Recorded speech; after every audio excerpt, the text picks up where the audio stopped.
शांतिरोखदया शांति वनस्पतयः शांतिर्विश्वे देवाः शांति ब्रह्म शांति सर्वगुण शांति शांतिरेव शांति शामः शांतिरेधि हरि ओम जने निर्जमय जनता देवार्थानि धर्माणि प्रथमान्यासन्ना ते हनाकं महिमाना सजन्तत्र पूर्वे शाद्यातान्ति देवाः हरि ओम राजाधिराजाय वतयतायने नमो वयं वैश्वगुणाय कुर्महे शमे कामान् काम कामाय मह्यं कामेश्वरो वैश्वगुणो ददातु कुबेराय वैश्वगुणाय महाराजाय नमः हरि ओम स्वस्तितं राज्यं भोज्यं स्वराज्यं पारमेष्ठ्यं राज्यं महाराज्यमादिशमन्त पर्याये शास्त्रभौमः सर्वाकान्ताधापराधा पृथिव्यसमन्त पर्यन्ताया एकडाडिते तदभ्यश्लोको विगितो मरुतः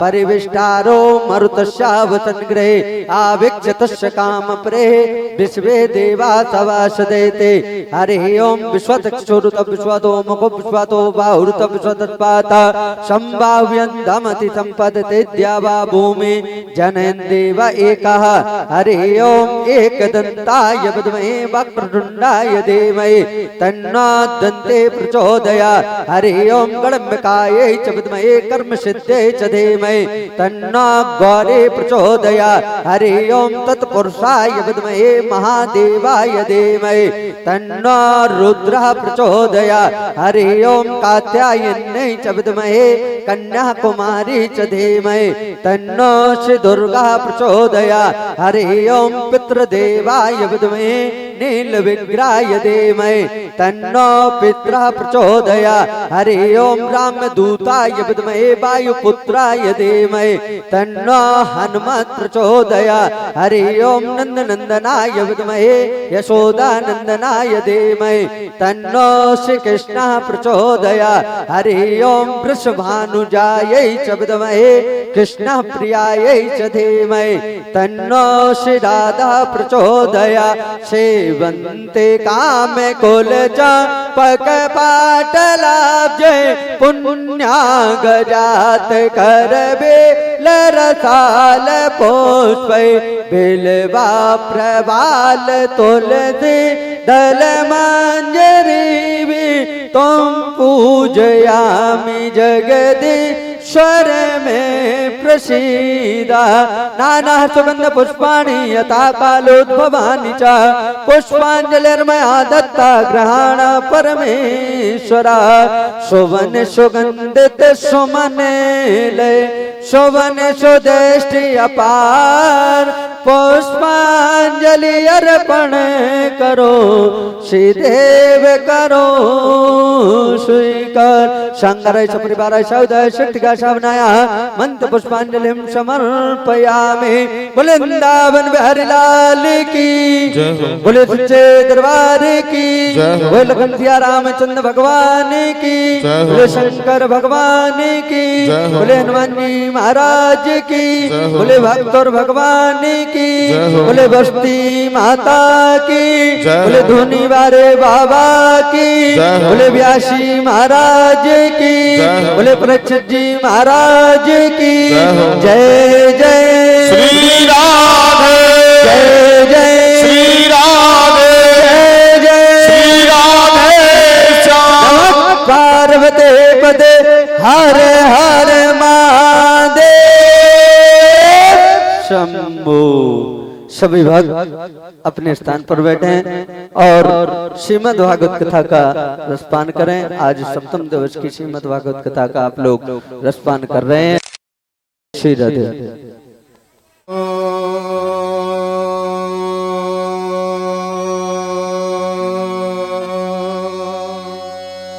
स्वस्ति श्री गणेशाय नमः। हरिः ओम।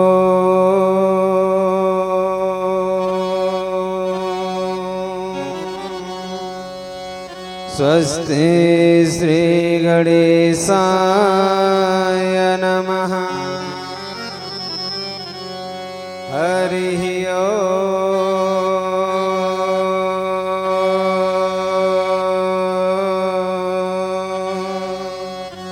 स्वस्ति श्री गणेशाय नमः। वक्रतुंड महाकाय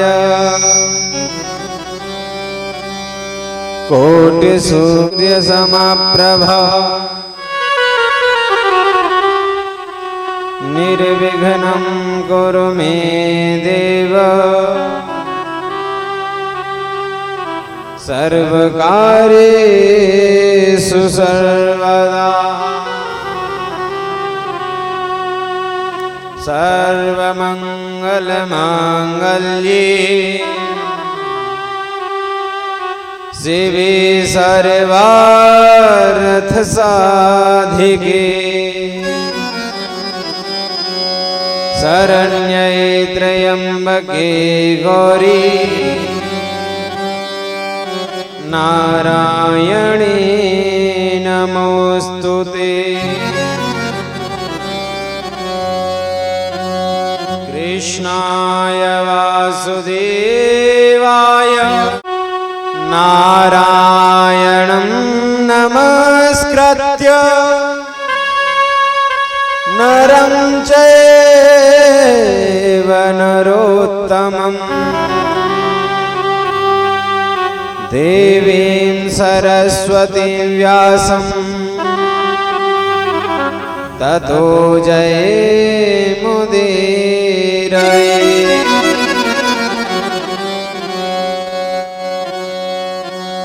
कान्ति सिताम्रसतनन्दित सारदेन्दु यत्रैकतौ विलसितां सिताङ्गशोभां वृन्दावनेऽपि कृतया मुनिगाङ्गसङ्घम् राधामुकुन्दयुगलं तदहं नमामि। वन्दे देवहुमापतिं सुरगुरुं वन्दे जगत्कारणं वन्दे पन्नगभूषणं मृगधरं वन्दे पशूनां पतिम् वन्दे सूर्यशशाङ्कवर्णनयनं वन्दे मुकुन्दप्रियं वन्दे भक्तजनाश्रयं च वरदं वन्दे शिवं शङ्करम्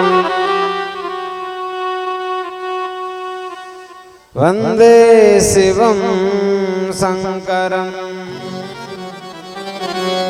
मनोजवं मारुततुल्यवेगं जितेन्द्रियं बुद्धिमतां वरिष्ठं वातात्मजं वानरयूथमुख्यं श्रीरामदूतं शरणं प्रपद्ये। श्रीरामचन्द्रं शरणं प्रपद्ये। ध्येयं सदा परिभवग्नमभीष्टदोहम् तीर्थास्पदं शिवविरञ्चनुतं शरण्यम् भृत्यार्तिहं प्रणतपालभवाब्धिपूतं वन्दे महापुरुषते चरणारविन्दम्।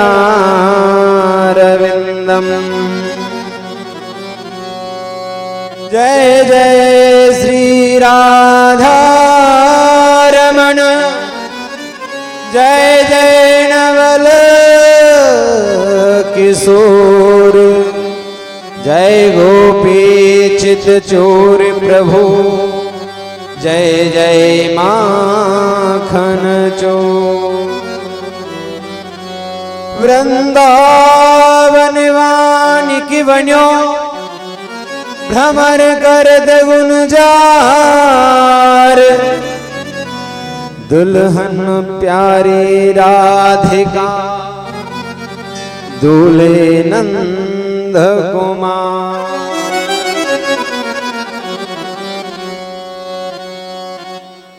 समस्त मंदिर में उपस्थित देवी देवता अपना अपने स्थान पर अपने अपने आसन पर विराजमान हुए, समस्त प्रत्यक्ष रूप से विराजित देवी देवता एवं धोनी वाले बाबा के चरणों में प्रणाम करते हुए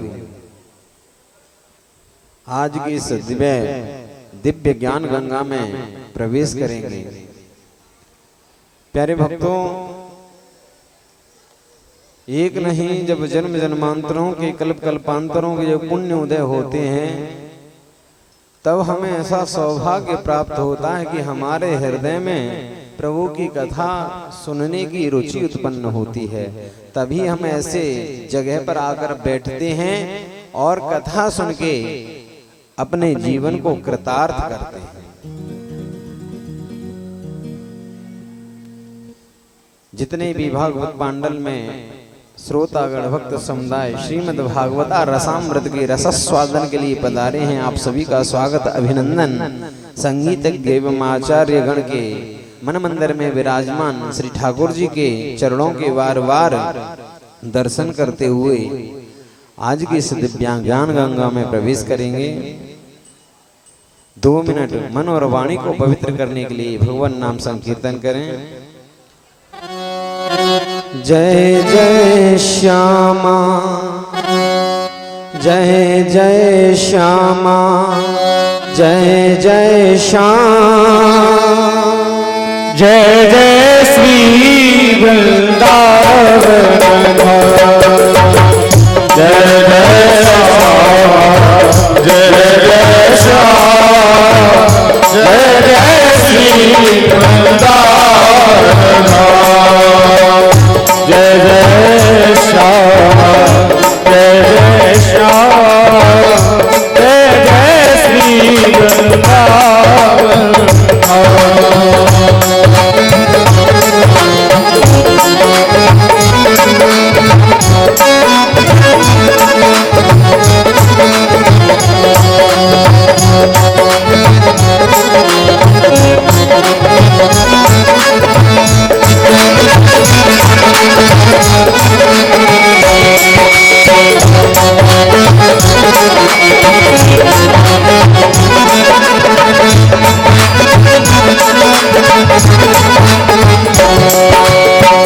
जय जय श्याम, जय जय श्याम, जय जय श्री वृंदावन,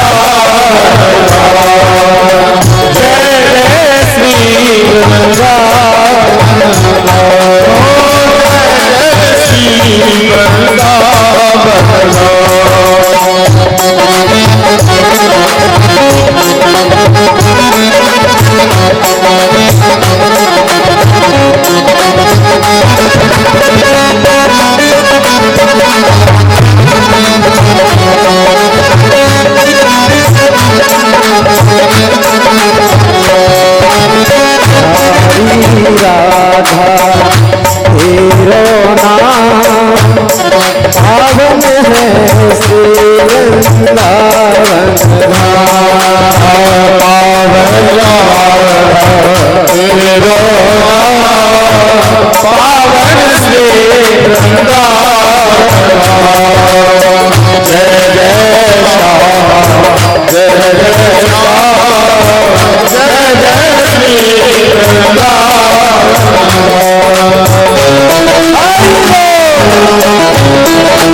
जय जय श्याम, जय जय श्री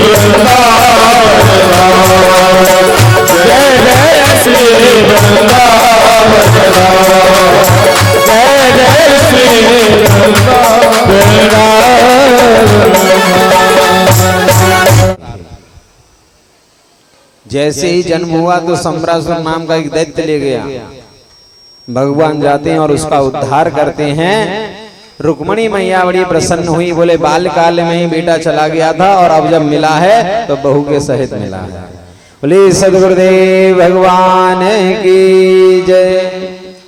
भगवान के और भी विवाह हुए, एक दो विवाह का हम विस्तार से वर्णन करेंगे और उनको श्रवण करेंगे। भगवान का दूसरा विवाह हुआ भालू की बेटी के साथ। बोले भालू की बेटी के साथ कैसे भगवान का विवाह संभव हो गया? तो बताया कि एक सत्राजित नाम के राजा थे। वो सूर्य नारायण भगवान की बड़ी भयंकर आराधना करते थे। इतनी बड़ी भयंकर आराधना करते थे कि सूर्य नारायण भगवान ने उनको एक मणि प्रदान कर दी।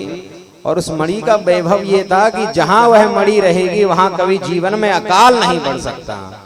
रात्रि के समय यदि उसको रख दिया जाए, उसके ऊपर से कपड़े को हटा दिया जाए, तो ऐसा लगता था मानो साक्षात दूसरा ही सूर्य हो। इतना तेज था उस मणि का। सूर्य नारायण भगवान भी सत्राजित के साथ मित्रता जैसा व्यवहार करते थे। इतना तप किया था उसने। और उस मणि की एक विशेषता थी कि यदि इसकी पूजा की जाए तो 8 बार सोना नित्य प्रति वो देती थी।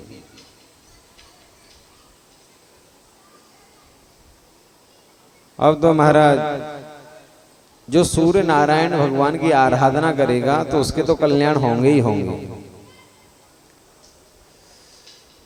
देखिए, जो बच्चे सरकारी नौकरी की तैयारी कर रहे हैं और उनको सफलता नहीं मिल पाती अथवा कोई ना कोई रुकावट आ जाती है, लेकिन जो तन से मन से पूरी तरीके से मेहनत कर रहे हो, ये बात तब लागू होती है। तो उनके लिए एक छोटा सा उपाय है परीक्षित जी महाराज। नित्य प्रति सूर्य नारायण भगवान को अर्घ दें और उस जल में रोली 2 फूल वाली, एक जोड़ा लौंग का जिसमें फूल होना चाहिए, और रोली जो हम लोग तिलक में लगाते हैं लाल, ये मिलाकर के सूर्य नारायण भगवान को जल देना चाहिए। इससे जो बच्चे तैयारी कर रहे हैं और किसी कारणवश रह जाते हैं, कभी 1 नंबर से कभी 2 नंबर से कुछ न कुछ रुकावट आ जाती है, यदि ये उपाय वो लगातार 41 दिन तक करें तो काफी परिवर्तन अपने जीवन में पाएंगे। और जिस किसी भाई बंधु का यदि कोर्ट कचहरी से संबंधित कोई केस चल रहा हो जिसमें सफलता प्राप्त नहीं हो रही है, तारीख पे तारीख पड़ती जा रही है, कोई ना कोई सरकारी कार्य की वजह से व्यवधान आ रहा है, सरकारी कार्य में व्यवधान आ रहा है, कोर्ट से संबंधित यदि कोई दिक्कत है, तो वह व्यक्ति आदित्य हृदय स्तोत्र का पाठ डेली करे और रविवार के दिन नमक ना खाए। अगर ये उपाय अगर जीवन में कर लें तो बहुत ही कल्याण होगा। जिन भाई बंदियों की कुंडलियों में सूर्य भगवान की स्थिति यदि नीच की हो, सूर्य भगवान मेष राशि में उच्च के होते हैं 10 डिग्री में जाकर 10 अंश पर जाकर, और तुला राशि में जाके नीच के होते हैं 10 अंश पर जाकर। यदि नीच के जब सूर्य भगवान जन्म कुंडली में होते हैं तो जातक को सफलता प्राप्त करने में बड़ी दिक्कत आती है।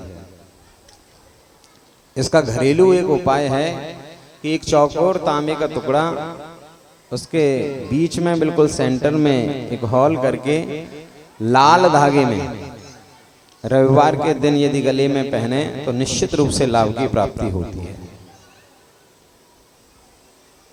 जो नीच के सूर्य हैं वो उच्च के सूर्य के फल देने लग जाता है। बोले सद्गुरुदेव भगवान की जय।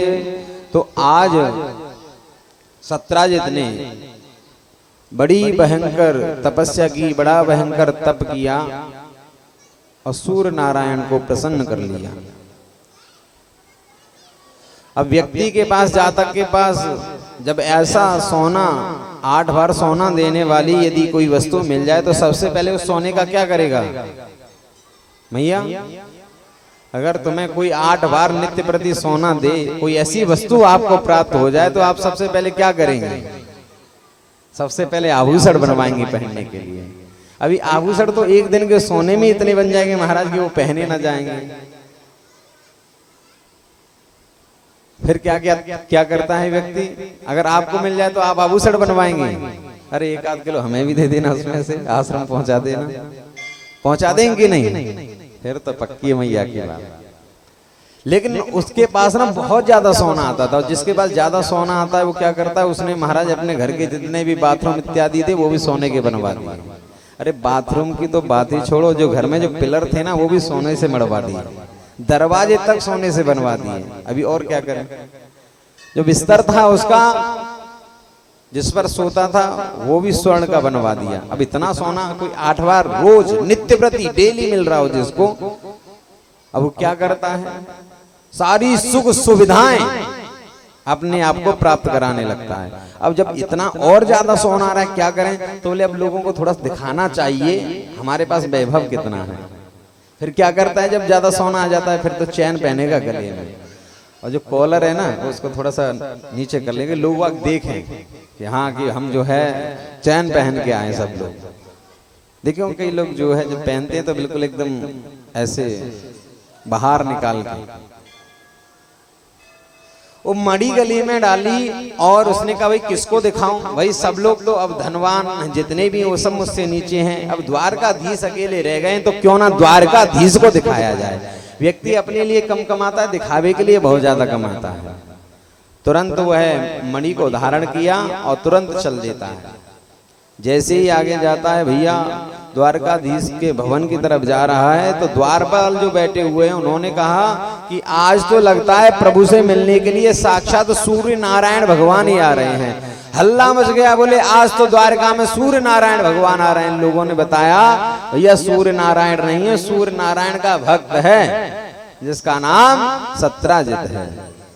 अब तो महाराज गले में माला पहन के जैसे अंदर प्रवेश किया, सब लोगों की दृष्टि सत्राजित के ऊपर, इतना भयंकर तेज महाराज कि देखते ही बनता था। अब वो देख रहा था कि कोई मेरी माला के बारे में, मेरी मणि के बारे में कोई कुछ तो कहे, एक आध शब्द तो कहे। तो इतने में भगवान का एक मंत्री बैठा था, उन्होंने कहा कि महाराज आपके गले में जो माला है, जो मणि है, ये तो बहुत दिव्य है, बहुत भव्य, बहुत चमक रही है। बोले ऐसा है? प्रसन्न हो गया। बोले चमकती नहीं है, इतना ही काम नहीं है। बोले और क्या काम है? बोले नित्य प्रति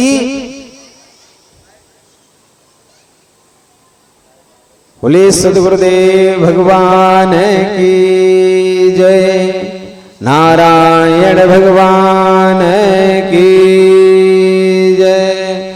बोले धुनी वाले बात है कि ये मणि अकेली जो है पूजा का ही काम नहीं है, शोभा ही नहीं देती, ये धन भी देती है, नित्य प्रति सोना भी देती है। बोले अच्छा महाराज कितना सोना देती है? बोले 8 बार सोना नित्य प्रति देती है। बोले ये तो बड़ी प्रसन्नता की बात है। भगवान ने कहा कि सत्राजित तुम घर में कितने लोग हो? बोले मैं हूँ, एक मेरा छोटा भाई प्रसेन है, मेरी पत्नी है और मेरी एक बेटी है। बोले घर में कुल 3.5 लोग हो। तो ये कितने हो? 3.5 लोग हो टोटल। तो इतने सोने का क्या करोगे? बोले इसका क्या मतलब है क्या करूंगा? कुछ भी करूंगा। अरे ये इतना सोना देती है, इस मणि को जो है हमारे खजाने में जमा करवा दो, प्रजा का भला होगा। बोले नहीं महाराज मैं तो नहीं जमा करूंगा। बोले हम कोई जबरदस्ती थोड़ी कर रहे हैं। अब जो भगवान की बात नहीं मानता तो बड़ा कष्ट होता है। लौट कर आया। कुछ लोग जीवन में होते हैं ना, खूब कमाते हैं और कमा कमा के रखते जाते हैं, और उस धन में को रखेंगे, धन कमाएंगे जीवन भर और कमा कमा के रखेंगे, ना तो उसको खा सकते और ना किसी को खिला सकते। ऐसे भी होते हैं। एक पंडित जी थे, जीवन भर खूब कमाया और कमा कमा कर एक सोने की ईंट बनवा ली। और सोने की ईंट बनवा ली। सोना क्या कहता है? यदि मैं किसी के पास आ जाऊं तो उसको सोने नहीं दूंगा। अब बड़ी टेंशन होने लगी पंडित जी को। बोले कहीं चोर इत्यादि इस मणि को चुरा ना ले जाएं, इस सोने को चुरा के ना ले जाएं, सोने की ईंट कोई चुरा ना ले। तो ऐसा विचार करते हुए वो गांव से बाहर निकले, एक वृक्ष के नीचे बहुत गहरा गड्ढा खोदा और उसमें जाके उस ईंट को दबा दिया कपड़े में लपेट।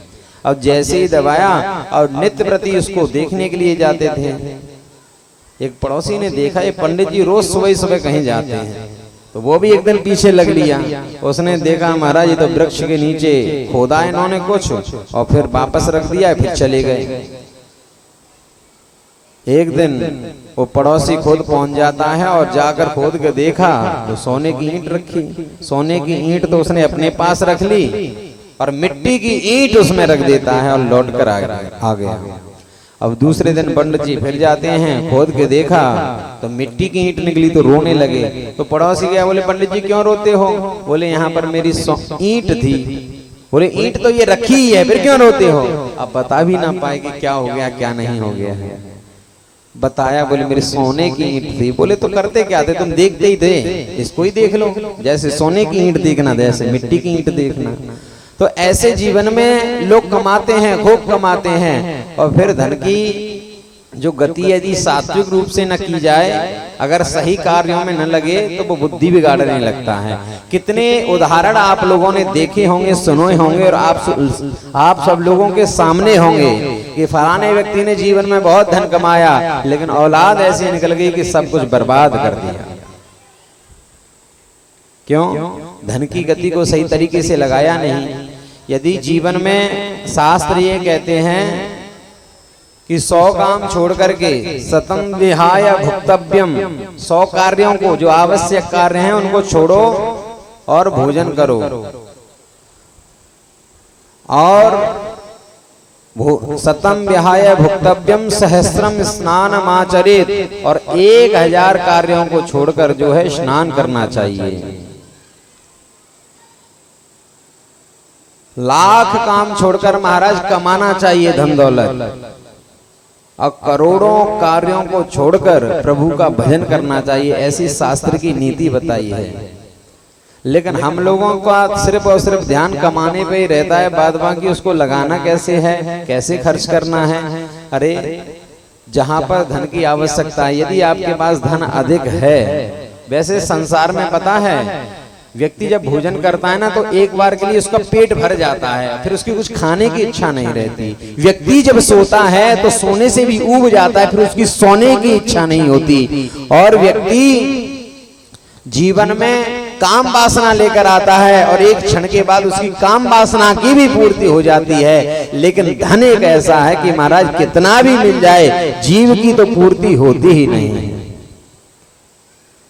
लेकिन प्यारे भक्तों, अपने शास्त्र ये कहता है कि जितना भी आप कमाते हैं, जितना भी धनोपार्जन कर रहे हैं, उसमें से जितना भी आपके घर का खर्चा है उस घर के खर्चे को करिए। उसके बाद जो भी आपके पास धन बचता है उसका 10वां भाग आप सात्विक कार्यों के लिए रख लीजिए, निकाल लीजिए। साल भर इस तरीके से करिए। जब साल के अंतिम में जब वह पैसा इकट्ठा हो तो आप देखिए कि आपके पास पड़ोस में कोई गरीब कन्या है, कोई ऐसा व्यक्ति है जिसे बहुत ज्यादा जरूरत है, कोई व्यक्ति अपनी बेटी का विवाह करना चाहता है लेकिन धन नहीं, तो उस पैसे को उस बेटी के विवाह में लगा दो। कोई बच्चा गरीब है, पढ़ने में बहुत अच्छा है लेकिन आर्थिक स्थिति ठीक नहीं है, तो उस पैसे को उस बच्चे की फीस या जरूरी किताब कॉपी जो भी है उन चीजों में लगा देना चाहिए।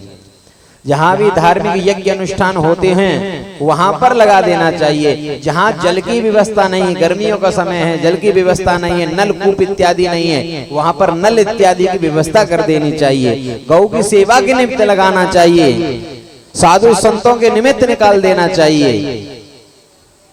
लेकिन हम लोग इकट्ठा कर करके डालते जाते हैं और फिर उसकी गति बिगड़ती है। ये तो चंचला है ना, माया को चंचला भी कहा गया है। ये रुकती नहीं, तुम रोक के रखोगे तो अपने लिए अपने आप रास्ता निकाल लेगी। कैसे रास्ता निकालेगी? कोई बीमार पड़ जाएगा, फिर डॉक्टरों के पास जाएंगे, बोले फलाना टेस्ट होगा तो कराना पड़ेगा। बोले ये इंजेक्शन लगेगा, ये इंजेक्शन कहाँ से आएगा? बोले ये इंजेक्शन अमेरिका से आएगा, 5 लाख रुपए लगेगा। वो फलाने डॉक्टर आएंगे उनकी फीस इतनी है, देना पड़ता है महाराज। क्यों? क्योंकि पहले से हमने धन की गति को रोक दिया है। धन कभी एक जगह रुकता नहीं है। धन की विशेषता ये है, उसे जब तक तुम लगाते रहोगे, खर्च करते रहोगे, वो बढ़ता रहेगा। सात्विक कार्य में लगाओ, तरीके से लगाओ। ये भी नहीं कि आप कमाओ और कमा के एकदम पूरा दान कर दो और तुम बिल्कुल भूखे बैठ जाओ, ऐसी भी स्थिति नहीं। नियम बताया है कि 10वां हिस्सा अपनी कमाई का। लेकिन यहाँ पर 17 जो है सिर्फ अपना ही उदर भरते हैं, अपनी ही चीजों को भरते हैं। लोगों के सामने ऐसा भौकाल बनाया हुआ है कि मेरे पास कितना धन है, मैं कितना बड़ा राजा हूं, लेकिन सिर्फ अपने लिए, खुद के लिए, घर के लिए, परिवार के लिए, भाई बंधुओं के लिए, ग्राम के लिए, पंचायत के लिए, सामाजिक कल्याण के लिए कुछ भी व्यय नहीं करते हैं। एक दिन इनका छोटा भाई प्रसेन, इसके मन में आया कि मैं शिकार खेलने के लिए जाऊं, जंगल में पशुओं को मारने के लिए जाऊं, लेकिन दिन में जाऊंगा तो देखकर पशु भाग जाएंगे। तो इसने विचार किया कि रात्रि के समय उस मणि को पहनकर जाऊंगा। उस मणि का इतना प्रकाश है कि रात्रि में भी दिन का अनुभव होगा। ऐसा विचार करके उस मणि को धारण करके जैसे ही आज प्रसेन जंगल में जाता है रात्रि के समय, तो ऐसा लगता था कि दिन हो रहा है। तो एक शेर वहां पर महाराज बैठा हुआ था और इसने उस पर आक्रमण किया, लेकिन निशाना चूक जाता है। शेर को गुस्सा आया। अब जैसे ही शिकारी का निशाना चूक जाता है, फिर वो शिकारी नहीं रहता, वो खुद शिकार बन जाता है। उस शेर ने उसको अपना शिकार बना लिया। प्यारे भक्तों, बहुत समय हो गया जब प्रसेन लौट कर नहीं आए, तो सत्राजित के मन में बड़ी चिंता हुई। सत्राजित की पत्नी बोली, अजी मेरा जो देवर है ना, इसे मैंने अपने बेटे की तरह पाला है। छोटे से रहा था साथ में, बच्चे की तरह प्यार किया था। इनके मन में बड़ा विचार आया कि मेरा देवर नहीं दिखाई दे रहा, मैं तो अपने पुत्र की तरह उससे प्रेम करती हूँ, पता नहीं कहाँ है कहाँ नहीं होगा। सत्राजित से पूछा, बोले कहाँ है? बोले प्रसेन का पता नहीं और उस मणि का भी पता नहीं, क्योंकि प्रसेन उस मणि को लेकर पहन कर गया था। बोले किसी पर शक है? बोले शक तो है, लेकिन किसी को बताना नहीं। एक बार मैं उस मणि को पहनकर द्वारकाधीश जी के यहाँ पर गया था। उन्होंने मुझसे कहा था कि ये मणि आप मुझे दे दो, लेकिन मैंने नहीं दी। और हो ना हो, मुझे ऐसा शक है कि उस मणि को जो है द्वारकाधीश ने ही लिया है, लेकिन ये बात किसी से कहना नहीं। और बेचारी घर में आई प्रसेन की पत्नी, अब पेट फूलने लगा बहुत ज्यादा, किसको बताएं, बड़ी उदास उदास। तो पड़ोसन आ गई, बोले अरे बहन कैसे उदास है? बोले नहीं। अरे बताओ तो, आजकल जो है बड़ी उदास चल रही हो। बोले मेरा देवर नहीं मिल रहा है। बोले किसी पे कोई शक है? बोले देखो कहना नहीं किसी से, शक एक ही आदमी पे है और वो है द्वारकाधीश। अब वो स्त्री जाती है बाहर कुएं पर जल भरने के लिए, तो वहां पर और 10 स्त्रियां जल भरने के लिए आई। तो महाराज करने करने जपन जनाह, धीरे धीरे कानों कानों से ये बात पूरे द्वारका में फैल गई और द्वारका में चर्चा चलने लगी। बोले चोर नंबर 1 का था वो बचपन में, द्वारकाधीश बचपन में नंबर 1 का चोर था। और चोर चोरी करना छोड़ सकता है, लेकिन हेरा फेरी करना नहीं छोड़ सकता। ये जनता है महाराज, सब आंकड़े धरे के धरे रह जाते हैं। किसको राजा बना दे, किसको रंक बनाना, ये सब प्रजा के हाथ में होता है। ये बात पहुंच गई द्वारकाधीश के कानों तक। द्वारकाधीश जी ने जो है इमरजेंसी मीटिंग बुलवाई, गुरुजी को बुलवाया। गुरुजी ने कहा तुमने चौथ का चंद्रमा देख लिया है महाराज? वो गड़बड़ हो गया है उससे। बोले चलो, मणि का जो कलंक लग गया है अब इसको तो हटाना ही पड़ेगा। तो इन्होंने अकेले नहीं गए, द्वारका के कुछ 10-12 लोग जो मेन जो लोग थे उनको साथ में लिया और जंगल में गए। क्यों? बोले जंगल में गए और मान लो मणि मिल जाए तो लोग वह क्या कहेंगे? बोले प्रसेन को मार दिया होगा, मणि अपने पास रखी और मणि बाद में वापस कर दी होगी। तो इन्होंने क्या कहा कि भाई 10-12 गणमान्य लोग मेरे साथ में चलो, हम सब लोग मिलकर देखेंगे। सभी लोग जाते हैं जंगल की तरफ। तो वहां पर एक जगह देखा कि कुछ कपड़े पड़े हुए थे जो प्रसेन के थे। वहां पर देखा कि शेर के पैर के निशान थे। उन शेर के पैर के निशानों को देखते हुए आगे गए तो वहां पर शेर की भी हड्डियां पड़ी मिली। वहां पर एक भालू के पैर के निशान थे। उन्हीं भालू के पैर के निशानों के आधार से वो गुफा में प्रवेश कर जाते हैं और अपने साथियों से कह दिया कि आप जब तक मैं बाहर न निकल आऊं आप मेरा यहीं पर इंतजार करना। अंदर प्रवेश कर जाते हैं। जैसे ही अंदर प्रवेश किया प्यारे भक्तों तो वहां पर भालू की बेटी जामवंत जी की बेटी जामवंती उस मणि के साथ खेल रही थी। भगवान को जैसे ही देखा तो वो संकुचित हो जाती है और शोर करने लगती है। तो भालू वहां पर सोया हुआ था जामवंत जी तो जग जाते हैं। दोनों में बड़ा भयंकर युद्ध होता है। 27 दिन तक ये युद्ध चलता है, बड़ा भयंकर युद्ध। जो दरवाजे पे खड़े हुए थे उन्होंने कहा लगता है इस गुफा में गड़बड़ है। जब से कृष्ण गए आए नहीं तो चारों तरफ हल्ला मच गया। बोले अब तो भगवान मर गए, द्वारकाधीश नहीं रहे और वो अपनी द्वारका को लौट जाते हैं।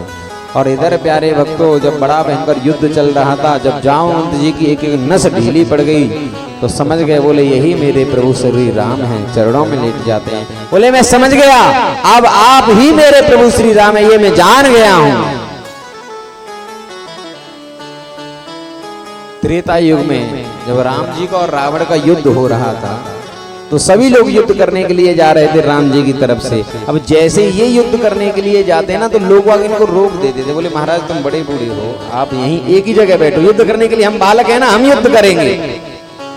राम जी से कहा कि भाई मुझे कोई युद्ध करने नहीं देता, मैं युद्ध करने जाना चाहता हूं, मैं भी युद्ध करूंगा।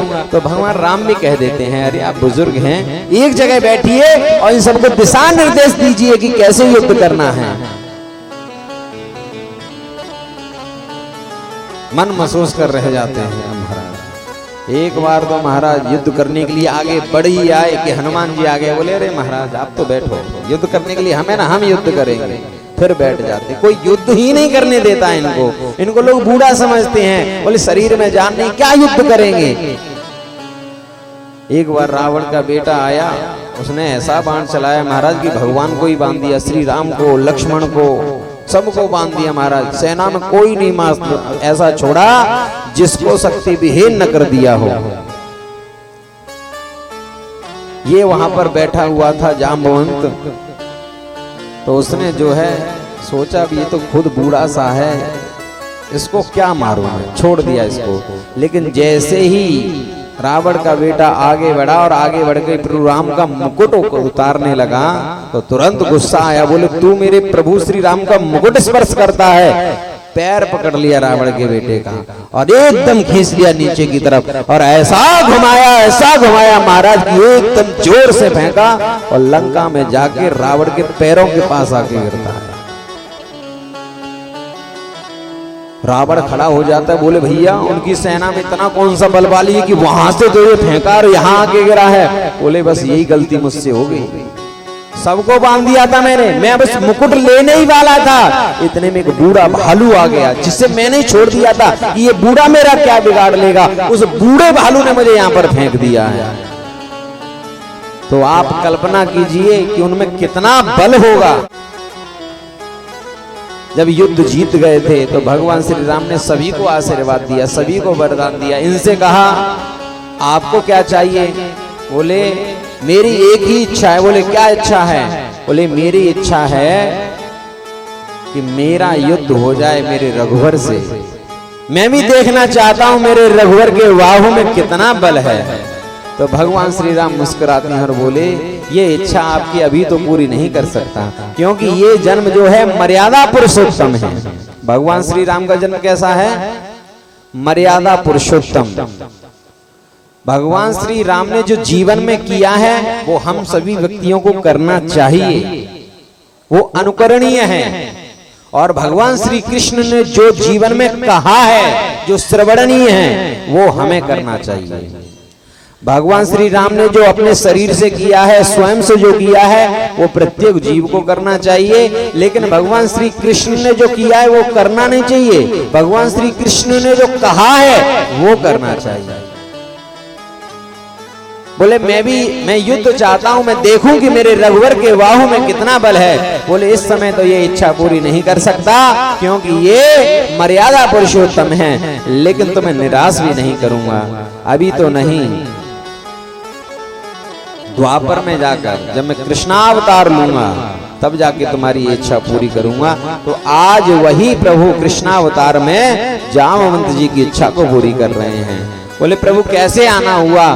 बोले अरे वो मणि ये वापस दो हमें, इस मणि के चक्कर में सब लोग हमें बड़ा बदनाम कर रहे हैं, मणि लाओ वापस दो। बोले प्रभु मणि तो नहीं दे सकता। बोले क्यों? क्योंकि मैंने मणि को अपनी पुत्री को दे दिया है, और पुत्री को जो वस्तु दे दी जाए वह कभी वापस नहीं ली जाती। हाँ, लेकिन पुत्री को अवश्य दे सकता हूँ।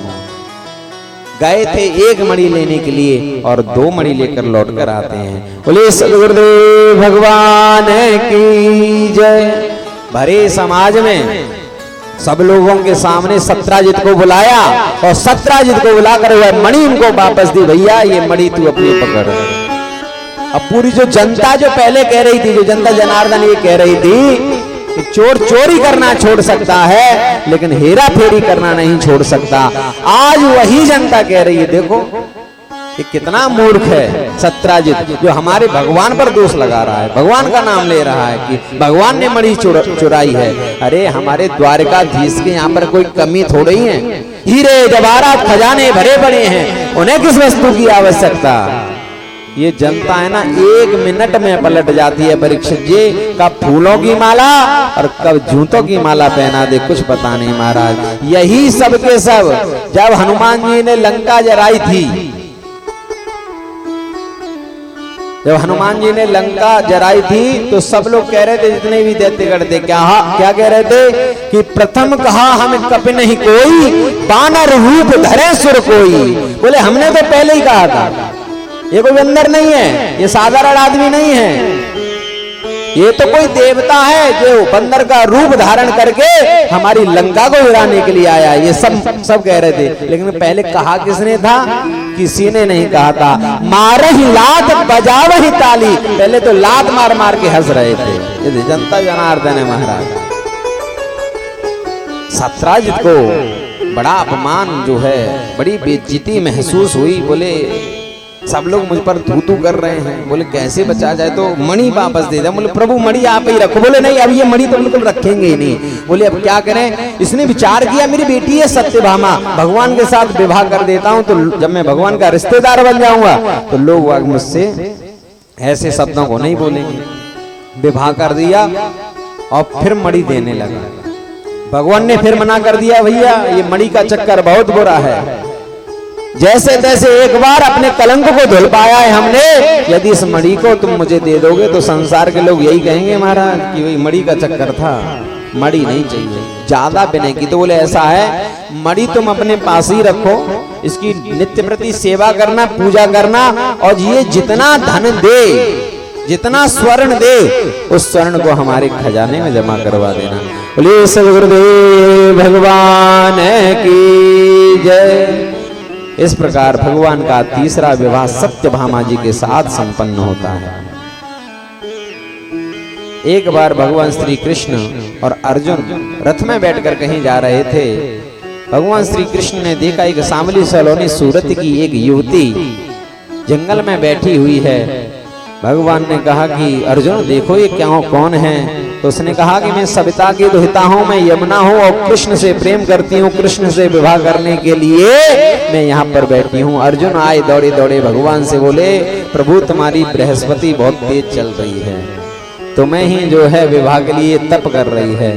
तुरंत अर्जुन ने यमुना का हाथ भगवान के हाथ में दिया और मंत्र बोल दिया, मंगलम भगवान विष्णु मंगलम गरुड़ध्वज मंगलम पुंडरीकाक्षम मंगलायतनम हरि।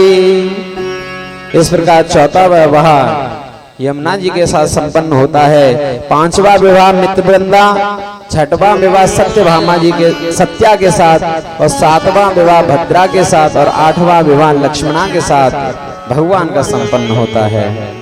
एक नरकासुर नाम का एक दैत्य था, जिसने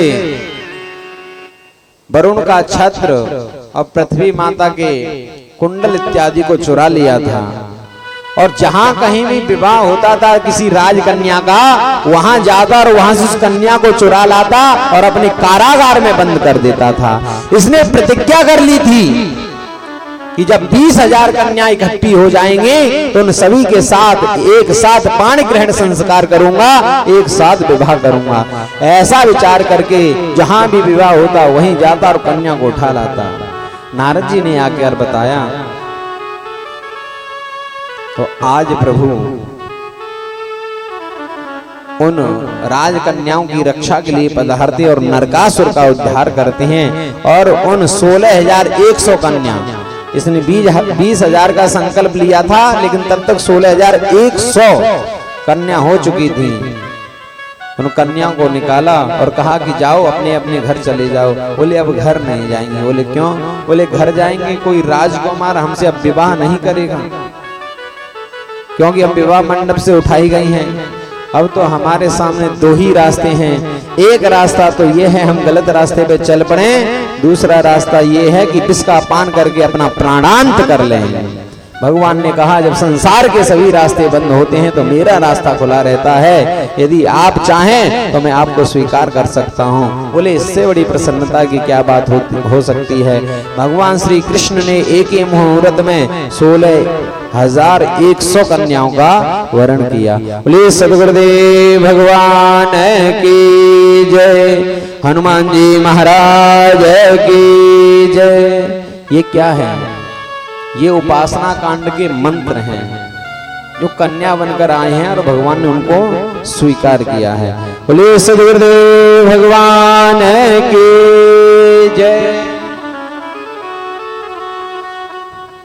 प्यारे भक्तों, बड़ा सुंदर गृहस्थ भगवान का चल रहा है और हास परिहास घर में होता ही रहता है। देखो हास परिहास घर में बहुत अति आवश्यक है। जब पति दिन भर काम करता है बाहर और हार जाता है, थक जाता है, और जब वह घर आता है और पत्नी मुस्कुराकर 2 शब्द बोल देती है तो पूरी थकान दूर हो जाती है। बोले हो जाती कि नहीं हो जाती है? कौन कौन थकान दूर करता है? मुझे तो लगता है थकान दूर कम करते होंगे, थकान देते ज्यादा होंगे। हाँ, बेचारा आदमी बाहर रहता है, दिन भर खूब काम करता है, अपने बॉस की सुनता है, अपने मालिक की सुनता है, अपने कस्टमर की सुनता है, सबकी सुनता है, फिर जब घर में आए तो बीवी की सुननी पड़ती है। तो और माता ठगनक जाता है, फिर तो कहता भैया घर से बाहर ही ठीक हूं मैं, अब यहाँ नहीं रहना, तो घर से बाहर ही जा रहा है। और हमारी माता बहनों की भी तो कहानी बड़ी विचित्र है। जब कहीं बाहर जाएंगी तो बढ़िया सच समझ के जाएंगी और घर में बैठी रहेंगी भूतनी जैसी। आदमी का फिर मन लगता ही नहीं है, फिर वो बाहर ही चला जाएगा, क्या करेगा? बोले घर में भूतनी बैठी हुई है ना। अच्छे से भाई घर में अच्छे से सच समझ करके अच्छी तरीके से बैठना चाहिए, रहना चाहिए, तो रहती नहीं। बढ़िया बढ़िया कपड़े तो बिल्कुल अलमारी में रखे होंगे और वही फटे पुराने निकाल के घर में पहने।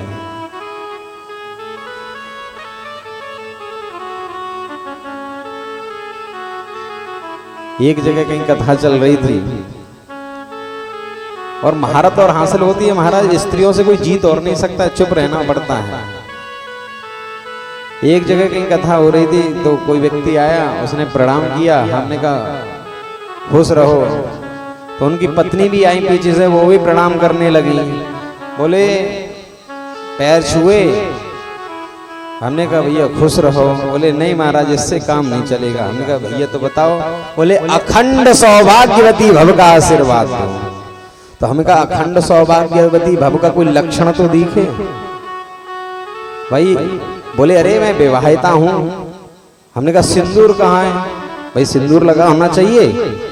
जिन माता बहनों का जब जो विवाह हो चुका है तो सिंदूर भी माथे पर होना चाहिए। तो दिखा रही थी, बोलो देखो देखो ये लगा है ना। हमने कहा इतने प्रयास करने के बाद सिंदूर दिखाना पड़ रहा है तुम्हें, इतने प्रयास करने का। सिंदूर कैसे लगा होना चाहिए, क्या विधा है सिंदूर लगाने की। जिस प्रकार जब विवाह के मंडप में वरने कन्या के सिंदूर जब भरा था मांग में, उसी तरीके से सिंदूर होना चाहिए। गांव में तो आजकल फिर भी देखने के लिए मिल जाता है कि भैया ठीक है सही से सिंदूर है मांग में, लेकिन शहरों में तो ऐसी स्थिति हो गई है महाराज, कभी यहाँ साइड में कभी कोने में थोड़ा सा। बोले आजकल फैशन चल रहा है भैया, ऐसा फैशन नहीं चलेगा, ऐसे फैशन से आशीर्वाद नहीं मिलने वाला। जैसा शास्त्र में लेख है, जैसे शास्त्र में बताया गया है, मांग में सिंदूर उसी तरीके से भरना चाहिए। जब हमारे गुरुदेव ने हमें बताया कि तिलक ऐसे लगाना है, तो ये तिलक ऐसे ही लगता है। तिलक ऐसे नहीं यहाँ की जगह यहाँ लगा लें तिलक, नहीं, इसका कोई मतलब नहीं है। जब विवाह मंडप में पंडित जी ने मंत्र बोले थे, और मंत्र बोलते समय बिल्कुल सेंटर में बिल्कुल बीच में सिंदूर भरवाया था, उसी प्रकार से माता बहनों सिंदूर भरना चाहिए। लेकिन आजकल तो धीरे धीरे ऐसी लाइन सी होगी, बिल्कुल पतली सी, दिखती भी नहीं है, इतने प्रयास के बाद देखने के लिए पड़ती है, फिर वो सब गड़बड़ हो जाता है। फिर कैसे अखंड सौभाग्यवती भव रहेंगे, बोलो। लक्षण तो घटित होने चाहिए सारे के सारे।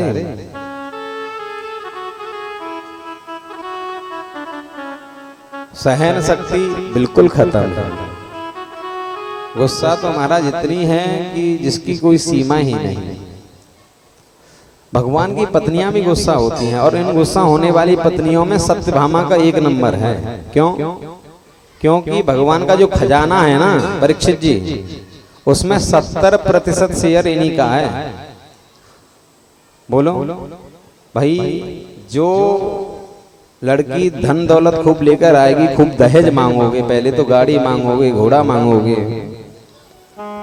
5 लाख चाहिए महाराज, 10 लाख चाहिए, 15 लाख चाहिए, 20 लाख चाहिए, वो पैसे लेकर भी आएगी। तो फिर क्या तुम ये समझती हो मैया कि रोटी खिला दे आके? बोलो भाई, जब बच्ची होती है ना घर में छोटी, तो उसका जो पिता होता है उसकी सारी इच्छाओं को पूरी करता है। जब बच्ची रोती है तो गुड़िया लाके दे देता है, खिलौना लाके दे देता है, उसके साथ खेलती है खूब आराम से। थोड़ी बड़ी हो जाती है, साइकिल के लिए जिद करती है तो साइकिल लाके दे देता है। थोड़ी और बड़ी होती है तो स्कूटी ले आता है, स्कूटी लेके वो चलती है। अब गिरती भी है, पड़ती भी है, स्कूटी टूटती भी है, तोड़ लेती है, पटक लेती है। और बड़ी हुई, बोले 4 पहिया की गाड़ी चाहिए, तो 4 पहिया की गाड़ी भी लाके देता है बाप। वही संतान के सभी सुखों को पूर्ति करता है एक पिता अपने बच्चों के लिए। अब तो महाराज गाड़ी में चलती है आराम से, गाड़ी कहीं पंचर हो जाती है तो गाड़ी में लात मारती है, अरे इस गाड़ी को यहीं पंचर होना था। एक दिन तो ऐसा गुस्सा आया, उसमें एक डंडा पड़ा हुआ था, कांच फोड़ लिया। वो तो इंश्योरेंस में था तो बदल के आ गया, कोई बात नहीं। अभी और ज्यादा बड़ी हुई तो विवाह कर दिया, गाड़ी आई 5-10 लाख की और विवाह कर दिया, 20-30 लाख विवाह में दे दिया, तो बढ़िया सा लड़का दे दिया। अब जब वो गुस्से में जब उस गुड़िया के साथ करती थी, गुड़िया की गर्दन ऐंठती थी, स्कूटी को ठोकती थी, गाड़ी में लात मारती थी, अब वो लड़के में भी मारेगी, फिर तुम्हें क्या लिए बुरा लगता है? बोलो। जो सासू माँ है ना, ये भी अति करती है परीक्षितानी जी, ये भी मानती नहीं है, हाल फिलहाल में बहुत अति करती, बहुत सताती है। हाँ, एक सासू माँ की कहानी बता रहा हूँ, लेकिन तुम्हारी जैसी नहीं थी, तुम तो बिल्कुल राम राज्य की तरह रहती हो अपने घर में। हाँ, और क्या, किसी दूसरी जगह की बात बताता हूँ। एक जगह जो है सासू माँ थी, नया नया किसी का विवाह होकर आया, नया नया विवाह होके आया। अब दोनों भाइयों में से किसकी बहू बताऊं? मैं तो किसी की नहीं बता रहा हूँ, यहाँ की तो बात ही नहीं है, दूसरी जगह की बात बता रहा हूँ मैं तो। ना, इनमें से कोई नहीं थी, इनमें से तो थी नहीं, कोई नहीं थी इनमें से, वो तो दूसरी जगह की बात चल रही है ना। तो विवाह होकर आया, सास जो है ऊपर बेड पर बैठ गई इसने, और बगल में सोफा डला हुआ था। तो इसने देखा कि देखती हूँ कि बहू में संस्कार है या नहीं है। अभी आएगी ऊपर छत पे, नीचे आएगी तो देखती हूँ कहाँ बैठेगी, आवाज लगाई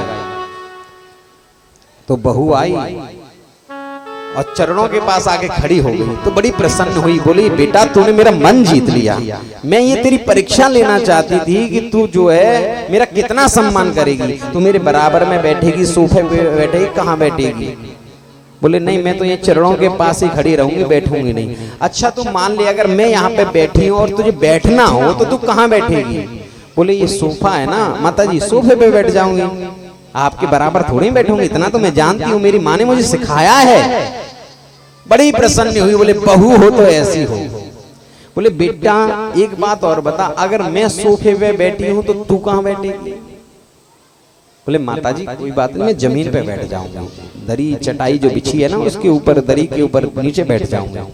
बड़ी प्रसन्न हुई, बोले बहू हो तो ऐसी हो। नजर उतारने लगे। बोले बेटा एक बात और बता। बोले हाँ, अगर मैं जमीन पे बैठी हूँ, मैं यदि फर्श पे बैठी हूँ, चटाई पर बैठी हुई हूँ, दरी पे बैठी हुई हूँ, तो तू कहाँ बैठेगी? अब बहू ने कहा कि अब क्या कहूँ। बोले फिर भी बोली, अपने मन को रोकते हुए बोली, बोले कोई बात नहीं माता जी, मैं जमीन पे बैठ जाऊंगी, लेकिन आपके बराबर चटाई दरी पे नहीं बैठूंगी, नीचे जमीन पे बैठ जाऊंगा। ओहो, इतनी प्रसन्नता हुई, बहुत ज्यादा। बोले बहू हो तो बिल्कुल ऐसी हो, ऐसी बहू की तो कामना कर रही थी मैं। फिर भी वो सास बोली अंत में, बेटी अगर एक बात बता, यदि मैं जो है जमीन पे बैठ जाऊं तो तू कहाँ बैठेगी? तो उसने कहा ऐसा है माता जी, मैं 10 फुट का गड्ढा खोद लूंगी जमीन में, उन नीचे जाके बैठ जाऊंगी। ओह बहू बड़ी सुलक्षणा है, बहू बहुत बढ़िया, बहुत बढ़िया। फिर भी वो सास नहीं मानी, फिर भी बोली अगर एक बात बता बेटी, अगर मैं जमीन पे गड्ढे में बैठी हूँ तब तू कहाँ बैठेगी? तो उसने कहा माता जी ऐसा है, तुम बस गड्ढे में बैठ जाओ, ऊपर से मिट्टी में डाल दूंगी, हो जाएगा, बैठने का झंझट ही खत्म। तो हमारी सासू माँ ऐसा नहीं करती हैं, ये जो परीक्षितानी जी हैं ऐसा कार्य नहीं करती हैं। वो तो दूसरी जगह की बात चल रही है, तो बिल्कुल राम राज्य की तरह रहते हैं। ले राधा रानी सरकार की जय। हाँ थोड़ा बहुत कभी झूठ बोल लेती हैं और ज्यादा कुछ नहीं, कैसा हल्का सा, अब वो पता है वो गोपनीय बात है, कैसा बोल लेती है। ले राधा रानी सरकार की जय। इतना तो चलता है गृहस्थ में, थोड़ा बात तो चलना चाहिए, हास प्रयास तो होता ही होता है। एक बार नारद जी आए और स्वर्ग से पारिजात पुष्प लेकर पधारे और जा रहे थे सत्यभामा के पास। भगवान ने देख लिया, कहाँ जा रहे हो? बोले सत्यभामा जी के पास जा रहा हूँ, ये पुष्प लेकर। बोले इधर आओ, रुक्मणी जी को दे दो ये पुष्प। रुक्मणी जी को दिलवा दिए। और नारद जी भी बड़े कौतुकी हैं, पहुंच गए सत्यभामा जी के पास। बोले आपके लिए फूल लेकर आया था, लेकिन भगवान मिल गए रास्ते पे ही, वो फूल कह दिया रुक्मणी जी को ले जाओ। बोले अच्छा आने दो भगवान को, क्लास लगा दी। बोले फूल जो है रुक्मणी जी के पास कैसे गया? जब नारद जी मेरे लिए लेकर आए थे, महाराज खाना पीना बोलचाल सब बंद, एकदम मुंह फुला लिया सत्यभामा जी ने। भगवान भी मनाने में एकदम महाचतुर आदमी हैं। बोले तू टेंशन मत ले, उसे तो एक फूल दिया है, तेरे लिए पूरा वृक्ष लेके आता हूँ। पहुंच गए कहाँ? स्वर्ग में। इंद्र से लड़ाई होगी। इंद्र कहने लगा तो मनुष्य बनकर गए हो, तुम्हें अधिकार नहीं है इस वस्तु का, तो युद्ध करके। बोले तुझे तू जल्दी वृक्ष दे, घर में बड़ा युद्ध चल रहा है, जल्दी दे। भैया उखाड़ लाए वृक्ष, लेकिन वृक्ष उखाड़ कर लेकर आए हैं, लगाया तो कहाँ है? सत्यभामा जी के आंगन में, लेकिन झुका दिया है रुक्मणी जी की तरफ, रुक्मणी के आंगन में। मतलब फूल गिरते हैं तो रुक्मणी जी के यहाँ पर गिरते हैं।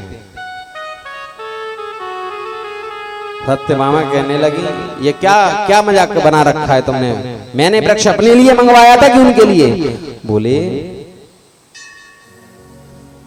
देखो सुबह ही सुबह तुम जल्दी तो जगती नहीं, तुम तो जगती हो 8 बजे।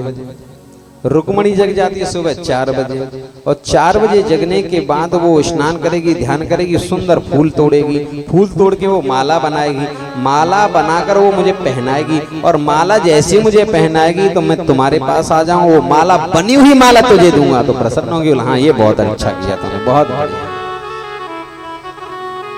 आदमी कितना भी धांसू हो महाराज, घर में तो आके सीधा बन ही जाता है। क्यों परीक्षित जी, तुम्हारी बात नहीं, एक जगह बड़ी प्रतियोगिता हुई, बोले सब लोग बुलवाए, 2 लाइन लगाए, बोले सब लोग इकट्ठे थे और कहा कि जो व्यक्ति अपनी पत्नी से नहीं डरेगा उसे एक बहुत बड़ी ट्रॉफी रखी गई थी, स्वर्ण की, सोने की, और उसमें आभूषण रखे थे, उसको दी जाएगी। वो व्यक्ति जो अपनी पत्नी से नहीं डरता होगा। जितने भी मंच पे लोग थे उन्होंने कहा भैया इधर लाइन में लग जाओ। कौन? जो लोग अपनी पत्नी से डरते हैं वो लोग। सब पूरी की पूरी भीड़ उसी लाइन में जाके लग गई। एक व्यक्ति बचा, उसने कहा चलो भैया कम से कम एक व्यक्ति तो बचा जिसको हम जो है ये उपहार दे सकें।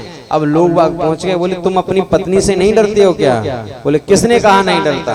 बोले तुम इस लाइन में रह गए हो ना अकेले, क्योंकि दूसरी लाइन में जितने लोग अपनी पत्नी से डरते हैं वो लगे हुए हैं, तुम अकेले इधर खड़े हो।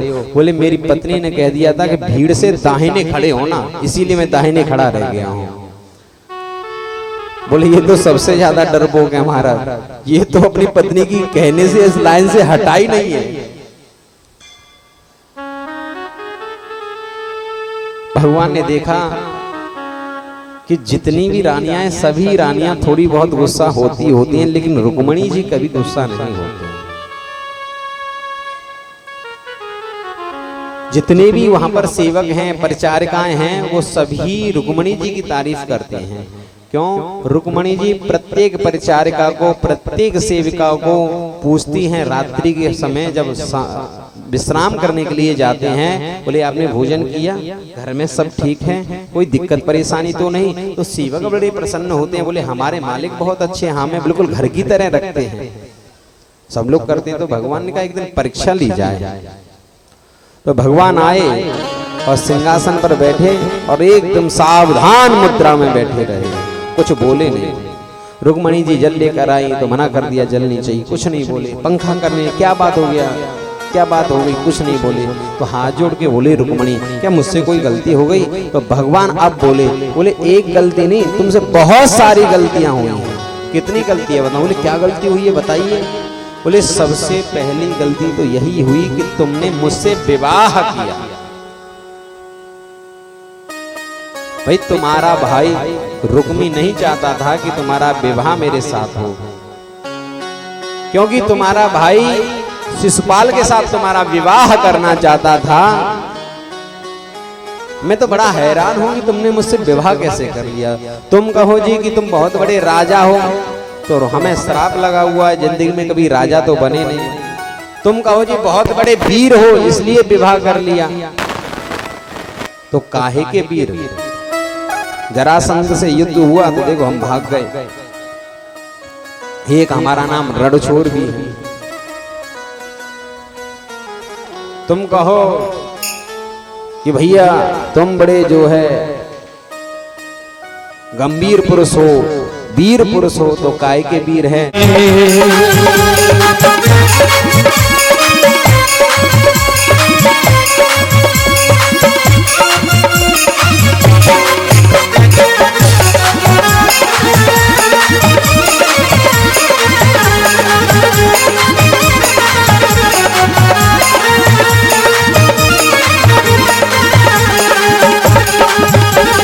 प्रात होत हम श्री यमुना जी जाएंगे, हम श्री यमुना जी जाएंगे, परिक्रमा दे जीवन सफल बनाएंगे, परिक्रमा दे जीवन सफल बनाएंगे, पूर्ण सबका तेरे पूर्ण हो सब काम, रटे जा धरा मिलेंगे बिहारी और बेकारकारी हो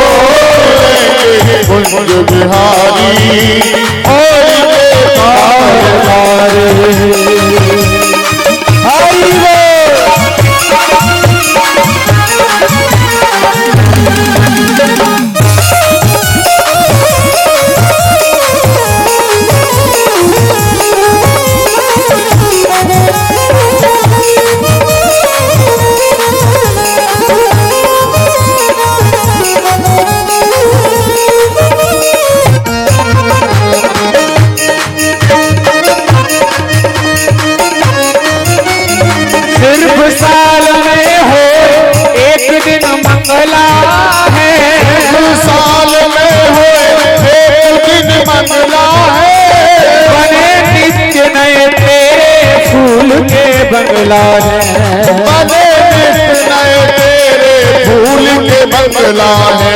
अरे क्यों भटके खामा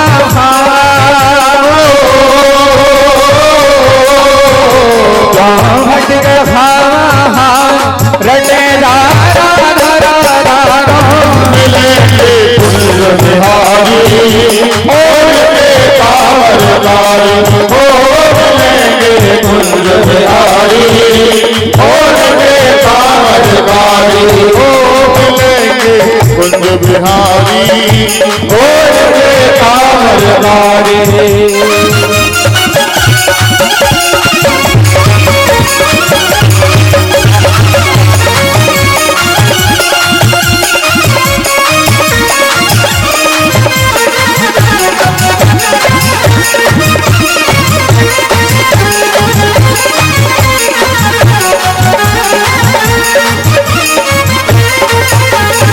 दूर दूर से सब नर नारी आते हैं, दूर दूर से सब नर नारी आते हैं, अक्षय तीज को तरस चरण पे पाते हैं, वो अक्षय तीज को रस चरण वो पाते हैं, अक्षय तीज को तरस चरण पे पाते हैं, वो अक्षय तीज के दर्शन चरण वो पाते हैं। करें सब तेरे पूर्ण करें सब तेरे पूर्ण रटे जा राधा राधा मिलेंगे कुंज बिहारी और के कावरदारी, हो मिलेंगे कुंज बिहारी और के कावरदारी। रे मन चल वृंदावन धाम रटे जा राधा राधा मिलेंगे